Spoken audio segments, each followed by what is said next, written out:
Hello, I've been going through some common themes that have been coming up. Something in particular that was helpful with a number of clients in the space of dealing with the fallout of religious trauma, the long tail of exiting religious systems of oppression.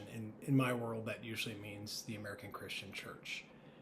And in that world, a big part of all trauma work is shame work, especially in religious systems. And in shame work, creating this distinction between shame and guilt is a really helpful home base, to borrow from Brene Brown, the distinction, the easiest one being shame sends this identity message: I am bad, I am wrong. And guilt is about our behavior. We can gain some separation there. It's not about us as much. It's I have done something wrong. There's identity versus behavior. Shame is consistently maladaptive. If you shame the alcoholic, he'll drink twice as much. I've mentioned this before. Guilt can sometimes be adaptive. And so if we can have a problem with our behavior, we're more enabled to change that behavior. But if there's something wrong with who we are, well, we're fucked. I should drink twice as much.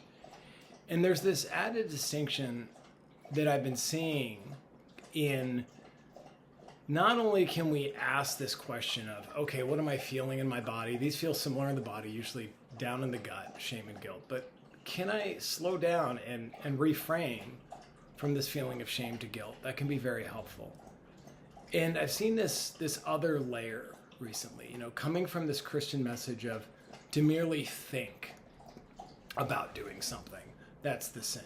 Whoever lusts after a woman in his own heart has already committed adultery. That's a really nuclear level way to move, straight, like the journey from guilt to shame, which happens in, an unhealthy parenting situation. There is no possibility of guilt, just a condemnation of behavior. It's always about who you are. It's a really powerful way to move from something perfectly normal and healthy, fantasy. We all have a fantasy life, and to say, no, in fact, it's terrible. You've done something just as bad as acting on that thought.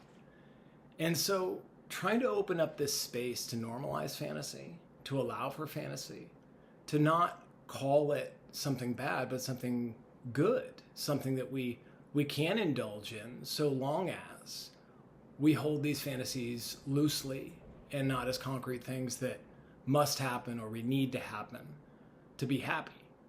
And so just as we can slow down and say, okay, that shame I'm feeling, can I reframe that to guilt? I've started to slow down with clients who are judging themselves for thinking thoughts. I'm thinking about a woman. I'm thinking about my next drink. To say, well, yeah, it's normal to fantasize about the things we're attracted to. And to slow down, instead of asking, can I move from shame to guilt? Can I move from shame to guilt to giving myself permission to dropping even that guilt piece? Because I don't deserve it. I don't deserve to be my own thought police.